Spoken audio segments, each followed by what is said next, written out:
Она уже собиралась уходить, но вдруг в тумане у камышей заметила темный мешок. Он едва заметно дернулся. И в этот момент она поняла — внутри кто-то живой.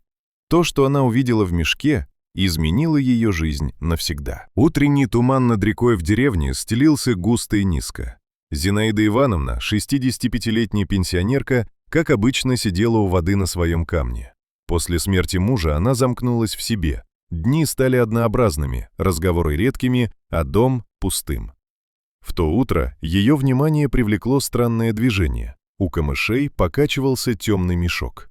Сначала она хотела уйти, но вдруг он снова дернулся. Зинаида Ивановна насторожилась, разулась, зашла в холодную воду и вытащила мешок на берег. Веревка была туго затянута, внутри мокрые тряпки и полиэтилен. Когда она развернула их, сердце болезненно сжалось. Там лежал маленький щенок, худой, промокший, почти без сил. Он едва дышал. Она молча взяла его на руки и понесла домой. Сначала она не думала ни о чем, просто делала, что нужно. Растопила печь, укутала щенка в старую кофту, поила теплым молоком с ложки. Ночью несколько раз вставала проверить, дышит ли он.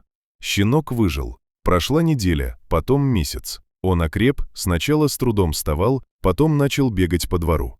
Зинаида Ивановна назвала его «Туман» в память о том утре.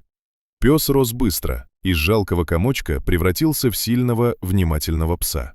Он повсюду следовал за хозяйкой, к реке, во двор, по дому. Всегда держался рядом, словно понимал, теперь они есть друг у друга. Зима в тот год выдалась суровой. Река покрылась толстым льдом, и однажды Зинаида Ивановна решила сходить на рыбалку. Туман, как всегда, пошел с ней. Они ушли далеко от берега. Лед казался прочным, ровный, проверенный. Но стоило сделать еще шаг, раздался треск. Лед проломился, и она оказалась в ледяной воде. Холод сковал тело, перехватило дыхание. Она пыталась выбраться, цеплялась за край льда, но он крошился под руками. Вода тянула вниз, одежда тяжелела. Стало ясно, самой не выбраться. Туман метался по краю, лаял, скреб лед лапами, но не мог помочь. Секунды уходили, и вдруг он остановился, как будто понял. Резко развернулся и побежал к деревне. Он бежал, не останавливаясь. Лаял, бросался к людям, хватал за одежду, отбегал и снова возвращался. Соседи сначала не понимали, но потом узнали собаку Зинаиды Ивановны. Что-то случилось. Несколько мужчин пошли за ним. Туман бежал впереди, оглядывался, ждал, пока они догонят, и снова мчался вперед. Он привел их прямо к пролому во льду. Зинаида Ивановна уже почти не двигалась. Мужчины быстро среагировали. Легли на лед, подали палку, вытащили ее из воды. Кто-то снял с себя куртку, ее укутали и помогли добраться до дома. Она почти не помнила дорогу, очнулась уже у печки.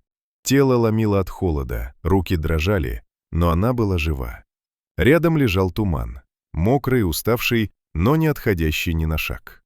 Зинаида Ивановна медленно протянула руку и положила ее на голову пса. Тот тихо вздохнул и прижался ближе.